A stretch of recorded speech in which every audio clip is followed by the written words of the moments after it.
Film ini dibuka dengan adegan seorang pria yang dikawal oleh sipir penjara. Tak lama kemudian, sang sipir membebaskan pria tersebut dari selnya, karena ternyata hari itu adalah hari pembebasannya setelah menjalani hukuman selama 7 tahun. Pria tersebut bernama Jack Green. Di bawah derasnya hujan, Jack menghirup udara kebebasan dengan lega. Selama masa tahanannya, ia telah memahami makna di balik setiap permainan dan penipuan. Selalu ada lawan dan selalu ada korban. Kini tampaknya Jack bersiap untuk menuntut balas kepada orang yang telah menjebloskannya ke balik jeruji. Sementara itu di tempat lain, di sebuah kasino mewah, tampak seorang mafia judi bernama Dorothy Maka bersama tangan kanannya seorang pria bernama Franz Paul. Keduanya mengamati para pengunjung kasino dengan waspada. Mata mereka terus bergerak melirik ke sana kemari seperti sedang menunggu kedatangan seseorang. Sementara itu di sisi lain, Jack bersama kelompoknya sedang dalam perjalanan. Di antara mereka ada seorang pria bernama Billy yang merupakan saudara Jack. Ia pun bertanya apakah langkah yang mereka ambil kali ini sudah benar. Jack hanya menjawab singkat bahwa mereka datang untuk menuntut sebuah utang atas sebuah balasan, sebab dan akibat yang telah terjadi. Billy pun tidak sepenuhnya memahami maksud ucapan Jack, namun tak sempat bertanya lebih lanjut, sementara mobil mereka pun langsung berhenti tepat di depan gedung kasino. Jack dan kelompoknya pun segera turun dari mobil dan menuju pintu masuk kasino. Barulah terungkap kalau ternyata Dorothy Maka dan kelompoknya adalah musuh lama dari Jack. Tidak lama setelah itu, staf kasino langsung mengantar Jack dan kelompoknya ke lantai atas. Saat akan memasuki lift, Jack terlihat sedikit ragu. Sepertinya ia memiliki ketakutan dan pengalaman buruk terkait lift. Namun Jack mencoba menenangkan diri dan menghilangkan rasa ragu itu dan langsung masuk ke dalam lift bersama yang lainnya. Saat mereka keluar dari lift, staf kasino memberitahu bahwa hanya 2 orang yang diizinkan untuk bertemu dengan Maka. Sisanya diminta untuk menunggu. Akhirnya hanya Jack dan Billy yang melanjutkan langkah menuju ruangan tempat Maka berada. Begitu melihat kedatangan Jack, Maka segera menyuruh salah satu pria yang sedang bersamanya untuk pergi. Merasa bahwa waktunya di meja permainan sudah selesai. Di dalam ruangan itu, Maka tampak terkesan melihat Jack. Ia memuji Jack karena berhasil melewati berbagai masalah di hidupnya. Maka pun lalu bertanya apa tujuan Jack datang ke sana dan keuntungan apa yang ingin ia dapat. Jack pun tidak banyak bicara, hanya melirik seseorang pria bernama Red yang duduk di samping Maka, lalu memintanya untuk bermain. Dalam permainan itu, Jack sengaja kalah di mana agar Maka tetap menganggapnya pecundang. Setelah permainan selesai, Jack memberikan Red sebuah koper berisi uang dolar sebagai bentuk pembayaran. Namun karena Maka terus berbicara dan meremehkannya, Jack akhirnya menantangnya secara langsung. Tanpa diduga oleh Maka, Jack justru berhasil menang dalam tantangan tersebut. Jack pun membawa pulang hadiah uang dalam jumlah besar. Sementara Maka hanya bisa terdiam dengan wajah kesal karena merasa dipermalukan di depan umum. Saat Jack hendak meninggalkan kasino, tiba-tiba seorang pria bertubuh gemuk muncul dan mencegatnya. Pria itu memperkenalkan dirinya sebagai Zack dan langsung menyerahkan sebuah kartu nama kepada Jack. Zack mengatakan bahwa ia tahu Jack akan menghadapi masalah besar. Olehnya itu, ia ingin membantunya. Sambil berjalan, Jack sempat memikirkan siapa sebenarnya Zack dan apa tujuannya. Namun, tepat ketika ia keluar dari ruangan kasino, Jack mulai merasakan sesuatu yang aneh pada tubuhnya. Beberapa detik kemudian, tubuhnya melemah dan ia pun terjatuh dari tangga.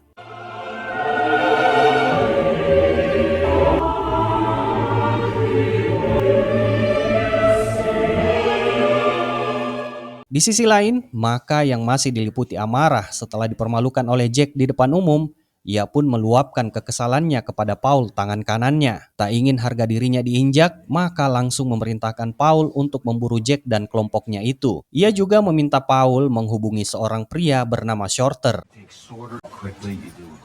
Bagi Maka, tidak boleh ada tempat bagi orang yang sok berlagak seperti gangster di wilayah kekuasaannya. Sementara itu di sisi lain, Jack yang sebelumnya terjatuh langsung dilarikan ke rumah sakit. Di sana ia menjalani pemeriksaan menyeluruh termasuk tes darah. Beruntung kondisinya cepat membaik dan ia pun segera diperbolehkan pulang. Setelah pemeriksaan selesai, Jack kembali ke rumah bersama kelompoknya. namun tanpa Billy yang belum terlihat sejak tadi. Dan tanpa Jack sadari, rumahnya kini sudah dalam pengawasan seseorang.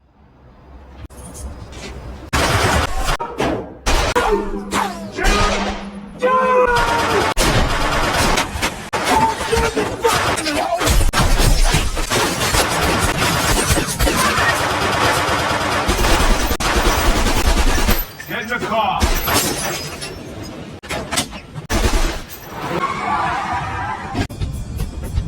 The back and be quiet. Ternyata sosok yang mengintai rumah Jack adalah seorang penembak jitu bernama Shorter. Ia adalah orang suruhan Maka tadi yang dikirim untuk menghabisi Jack secara diam-diam. Namun aksinya kali ini gagal total. Paul yang mengetahui kegagalan itu segera melaporkannya kepada Maka.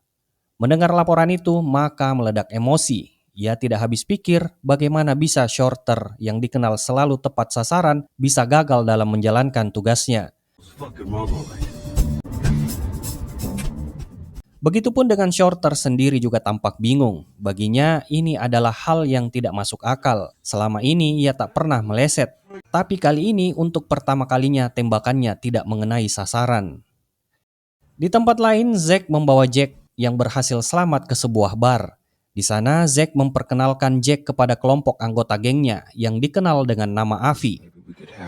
Saat pertemuan berlangsung, Avi dan Zack menunjukkan sesuatu yang mengejutkan, yaitu hasil pemeriksaan medis Jack. Di sana, Avi menjelaskan kalau saat ini Jack hanya memiliki waktu 3 hari untuk bisa hidup. Dikarenakan ia mengidap penyakit langka dan mematikan, yang telah menyerang darah dan organ vitalnya. Jack hanya terdiam menatap lembaran hasil pemeriksaan di tangannya, berusaha mencerna apa yang baru saja didengarnya. Avi lalu mengatakan bahwa mereka telah menyelamatkan nyawa Jack secara cuma-cuma, namun untuk bantuan selanjutnya tidak ada yang gratis. Untuk itu Avi menawarkan 2 syarat sebagai bentuk imbalan jika mereka harus turun tangan lagi.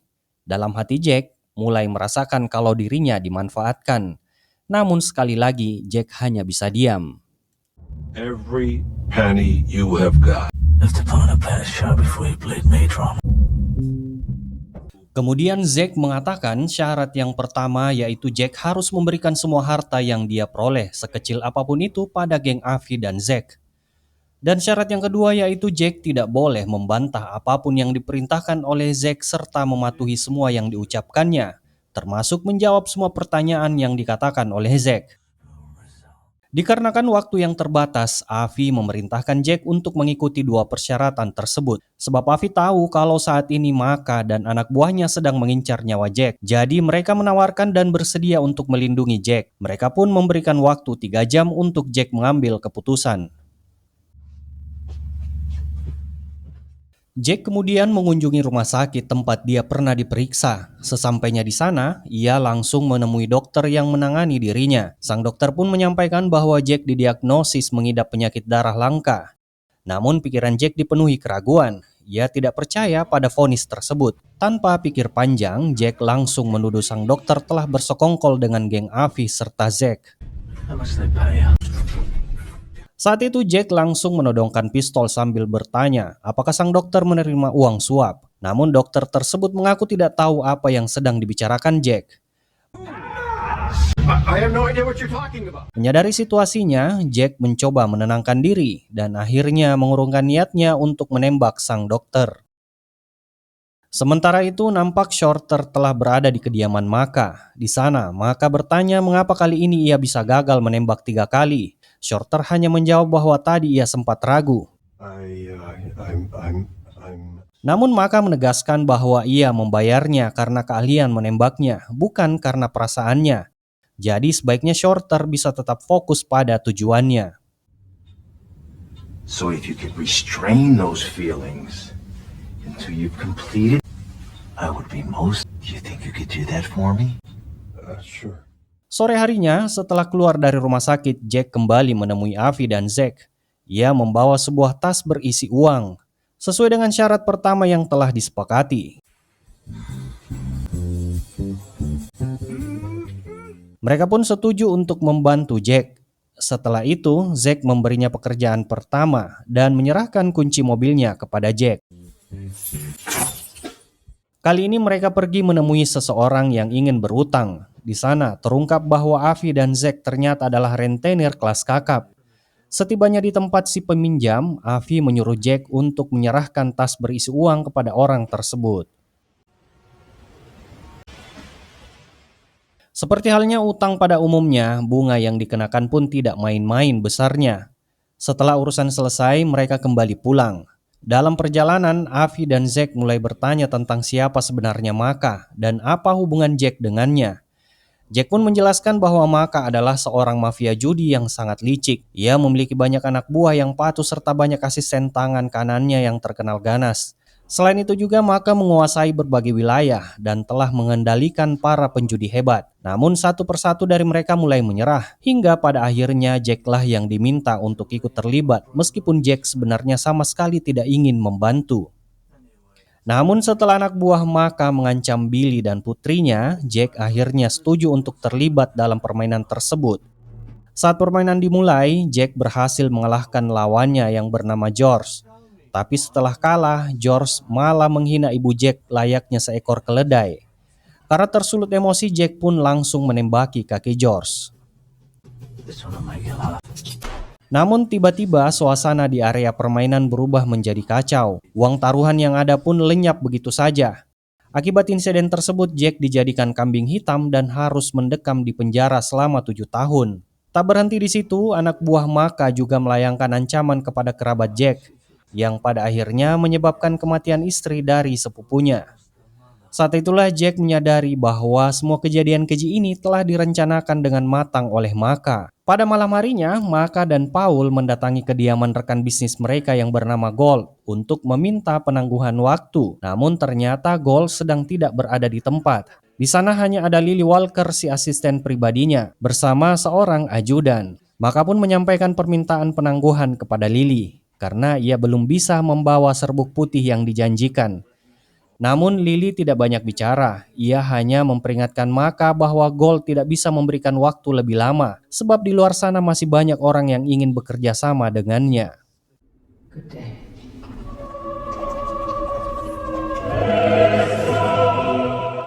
Di tempat lain, Jack terlihat menemui Avi dan Zack. Ia membawa 2 tas besar berisi uang, yang kemudian diserahkan kepada mereka. Dalam pertemuan itu, Jack mulai bercerita tentang kesehariannya selama menjalani hidup di penjara. Selama 7 tahun di balik jeruji, ia hanya berkomunikasi dengan 2 pria. Yang satu dikenal sebagai ahli catur dan yang satunya lagi adalah ahli menipu.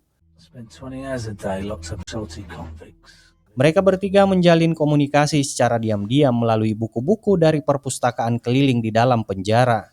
Melalui buku-buku itu, si ahli catur dan si penipu mengajarkan berbagai macam ilmu kepada Jack, menggunakan kata sandi dan kode-kode rahasia agar tidak terdeteksi oleh para sipir. Jack sangat mengagumi kecerdikan kedua temannya yang begitu ulung dalam merencanakan strategi dan manipulasi. Dengan ambisi yang begitu besar, mereka akan melakukan aksi penipuan dengan menggunakan sebuah rumus demi memenangkan sebuah permainan. Kemudian, kedua teman Jack berjanji, kelak ia akan membantunya dan mendukung setiap keinginan Jack. Ternyata mereka membuktikan janjinya dengan cara mereka berhasil melarikan diri terlebih dahulu dari penjara. Tidak dijelaskan bagaimana mereka bisa kabur. Bahkan kepolisian sendiri tidak bisa melacak keberadaan mereka yang seakan menghilang seperti bayangan.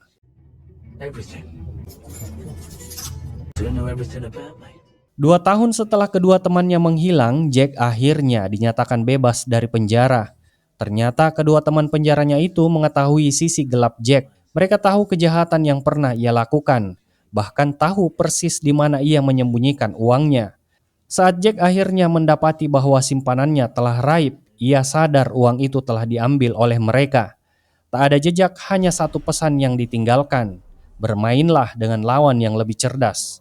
Tidak lama kemudian, setelah Jack menceritakan pengalamannya, Zack lalu menyuruh Jack untuk melakukan misi selanjutnya. Tak lama kemudian, Jack pun pergi ke kediaman seorang penghutang yang ternyata adalah seorang wanita parubaya.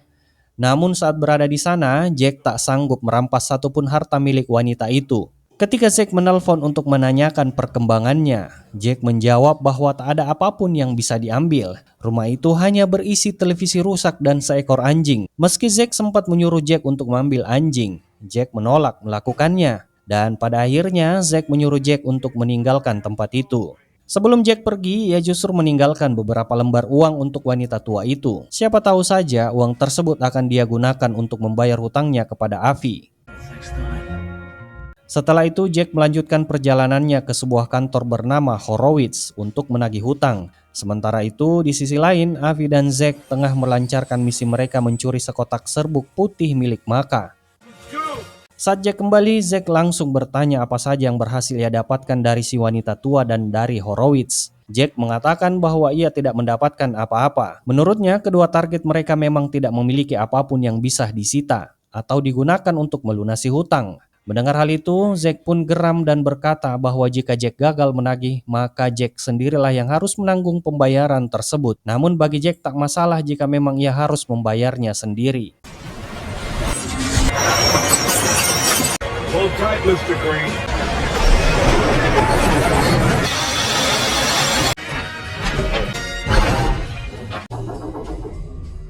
Sementara itu di tempat lain, Paul melaporkan kepada Maka bahwa gudang penyimpanan serbuk putih mereka telah dibobol. Mendengar laporan itu, Maka langsung murka. Ia meluapkan kemarahannya kepada seluruh anak buahnya, termasuk menyalahkan Paul karena dianggap lalai. Maka pun segera memerintahkan Paul untuk mencari serbuk putih penggantinya, dimanapun tempatnya dan berapapun harganya. Untuk itu, Paul pun menawarkan satu solusi untuk mendapatkan serbuk putih itu melalui seorang pria bernama John. Tanpa basa-basi, Maka menyetujuinya, dan Paul dengan beraninya segera menuju ke markas John. Setibanya di markas John, Paul langsung menyampaikan tawarannya, bahkan dengan harga berkali-kali lipat. Namun John tampak acuh meskipun Paul terus mencoba meyakinkannya. Tak ada jawaban pasti yang ia dapatkan. Di sini jelas kalau John bukan orang yang mudah diyakinkan. Akan tetapi di sisi lain, diam-diam kolega John menjalin kerjasama dengan Paul. Dan hal tersebut diketahui oleh John yang membuatnya marah dan menegur koleganya itu. Bahkan mengatakan ia akan melakukan perlawanan terhadap Paul dan Maka. Mendengar perlawanan yang dihadapi oleh John, Maka sama sekali tidak terpengaruh. Baginya yang terpenting adalah mendapatkan serbuk putih itu apapun yang terjadi. Kemudian Paul menunjuk salah satu anak buah Maka yang bernama Lu untuk melakukan transaksi dengan kolega John yang bernama Wong. Mereka sepakat untuk bertemu di sebuah hotel di mana sejumlah kotak uang akan ditukar dengan serbuk putih yang sangat mereka butuhkan. Sementara itu di sisi lain, Jack bersama Avi, Zack dan seorang wanita bernama Dorin menyelinap ke dalam hotel dengan menyamar sebagai petugas kebersihan. Mereka menyusun rencana cerdik untuk menggagalkan transaksi tersebut dengan menuju ke kamar yang terletak tepat di tengah antar kamar kolega John dan kamar Lu. Lalu melubangi dinding antar kamar tersebut dan menyemprotkan gas tidur, sehingga membuat kolega John dan Lu menjadi pingsan sementara. Hey, you motherfucker. Setelah mereka semua tertidur, Jack dan kelompoknya segera bergegas masuk lalu mengambil serbuk putih, uang, serta jam tangan yang bermerek. Setelah itu mereka pun kembali ke markas. Setelah berhasil melakukan sabotase, Jack dan Avi duduk bermain catur. Mereka berbincang tentang strategi permainan, dan Jack mulai menjelaskan filosofi di balik permainan dan tipuan. Menurut Jack, dalam setiap permainan selalu ada dua peran, lawan dan korban. Jika ingin pintar bermain, maka sebaiknya melawan lawan yang lebih cerdas. Aturan yang kedua, semakin canggih permainan, semakin canggih juga lawannya. Lawan yang hebat akan menempatkan korban di posisi yang dia inginkan. Semakin besar lingkungannya, semakin banyak yang bisa dikuasai. Saat lawan merasa tertantang, maka investasi korban dan kecerdasannya akan dipertanyakan. Beberapa hari kemudian terlihat Jack diajak oleh Avi dan Zack ke kantor Horowitz untuk menagih hutang. Setibanya mereka di sana, Jack tiba-tiba menerima telepon dari Billy. Di situ Billy memperingatkan Jack untuk segera menjauh dari Avi dan Zack karena mereka adalah kaki tangan dari Samgol. Samgol adalah seorang mafia yang dikenal sangat misterius dan tak pernah menampakkan dirinya. Kemudian setelah mendengar yang Billy katakan, Jack pun hanya terdiam.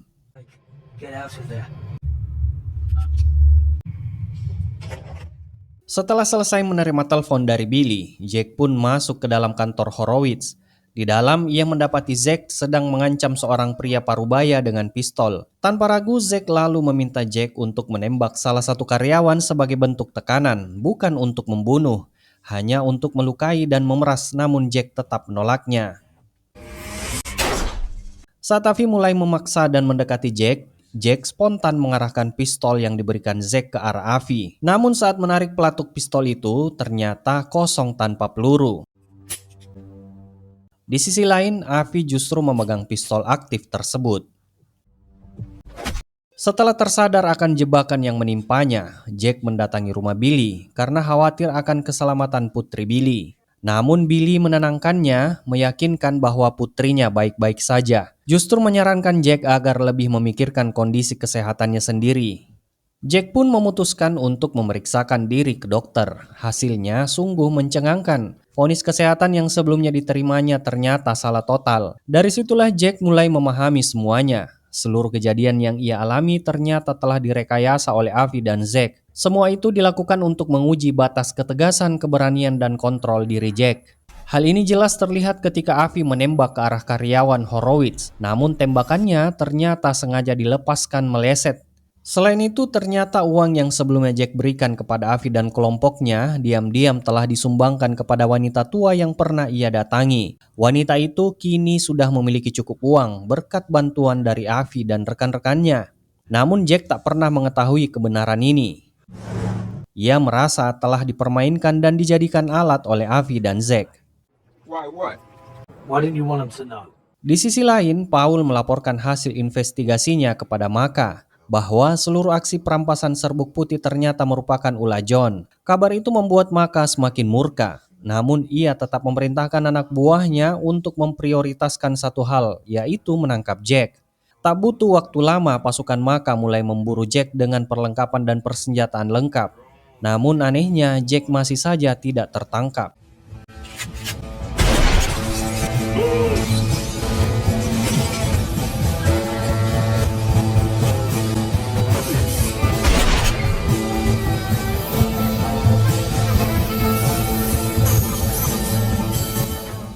Anehnya, salah satu anak buah justru tewas akibat terkena tembakannya sendiri.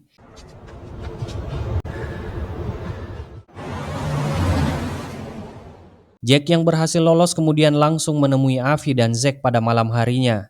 Namun dalam pertemuan itu, Avi dan Zack justru mengungkap sisi gelap dari Jack. Avi mengatakan bahwa Jacklah yang sebenarnya menjadi penyebab kemunculan para Eddie. Ternyata para Eddie ini terdiri dari Eddie A, Eddie B, dan Eddie C. Sebelum bekerja untuk Maka, para Eddie sebenarnya adalah rekan kerja Jack. Namun suatu hari mereka tidak lagi sanggup memberikan uang kepada Jack. Karena terdesak, mereka pun terpaksa berutang kepada Maka. Melihat peluang, Maka yang tertarik kemudian mengangkat para Eddie untuk langsung bekerja dengannya. Meski begitu, para Eddie masih tetap setia kepada Jack. Mereka pun menipu Maka dan hasil uang pinjaman dari Maka diserahkan diam-diam kepada Jack. Pola ini terus berulang hingga akhirnya Jack menjadi kaya raya. Jack menikmati hidup mewah dari aliran uang yang terus-menerus dikirimkan oleh para Eddie. Sementara itu, para Eddie harus memutar otak, terus berdebat dan mencari-cari alasan di hadapan Maka agar bisa menunda pembayaran utang mereka, meski mereka harus menanggung siksaan. They told me that story already.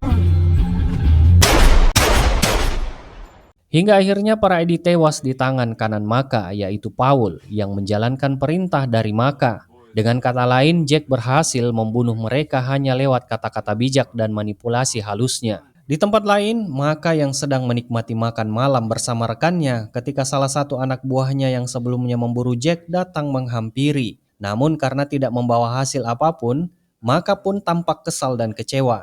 Suasana kembali tegang saat Maka terkena cipratan noda merah akibat baku tembak di sana. Dan para anak buah Maka segera merundukkan tubuh Maka ke lantai dan berusaha melindunginya. Di situ pandangan Maka tertuju pada seorang wanita pelayan yang telah tergeletak karena tertembak. Akan tetapi wanita tersebut tiba-tiba siuman dan hendak menembak Maka. Tembakan itu mengenai tangan Maka, namun nyawanya masih selamat. Tak disangka ternyata pelayan wanita yang mencoba menembaknya tadi adalah mata-mata kiriman John.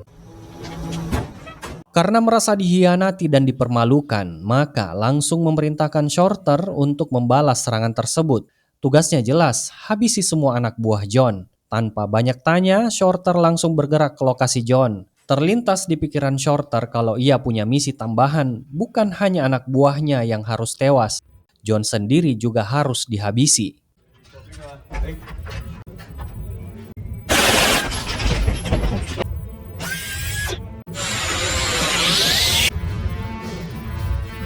He's behind all the pain there even exists. Di sisi lain, Jack perlahan mulai menyadari bahwa Avi dan Zack sebenarnya adalah teman satu selnya saat di penjara. Namun kesadaran itu tidak membuat pikirannya tenang. Rasa bersalah terus menghantui karena ia tahu bahwa banyak orang yang telah menjadi korban akibat ulahnya dulu. Beberapa saat kemudian, Jack pergi ke sebuah yayasan amal anak-anak dan menyumbangkan sejumlah besar uangnya.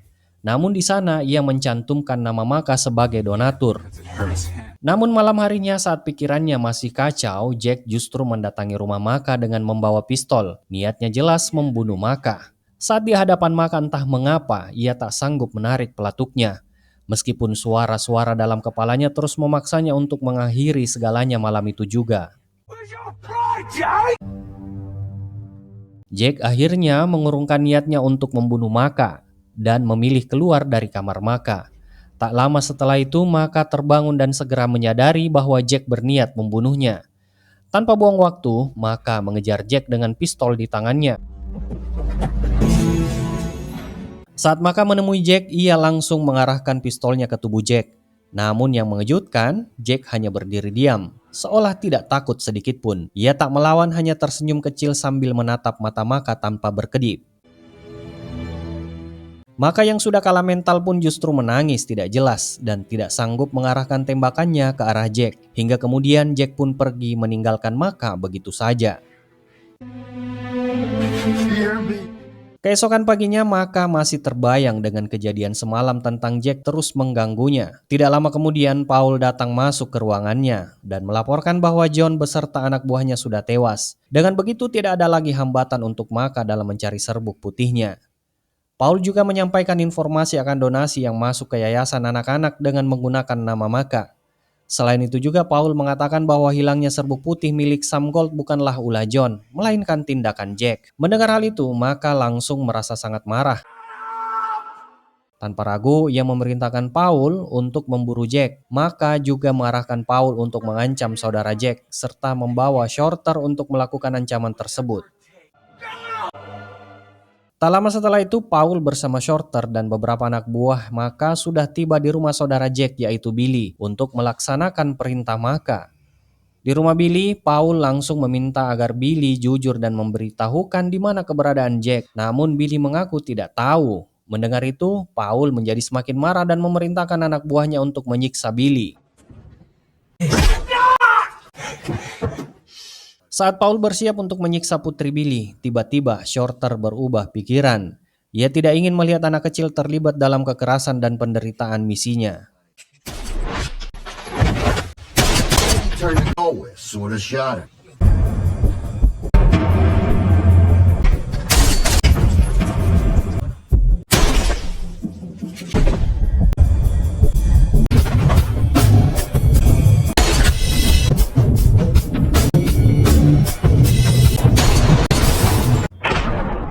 Namun aksi Shorter untuk melindungi putri Billy tidak bertahan lama. Tiba-tiba ia tertembak oleh Lou. Sementara itu, Lou juga berhasil menculik putri Billy. Di sisi lain, Avi dan Zack tampaknya sudah mengetahui bahwa putri Billy kini berada di tangan Maka.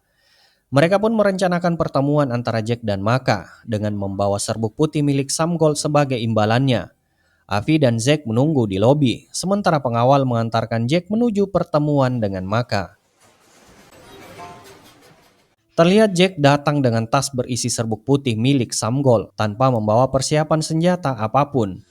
Ia datang dengan keberanian menantang Maka langsung. Di samping Maka, Jack melihat Rachel, putri Billy yang tampak ketakutan. Rachel hanya bisa menunduk karena Maka telah mengancam akan menembaknya. Jack menatap Maka tanpa berkedip. Tatapannya tajam dan penuh tekad.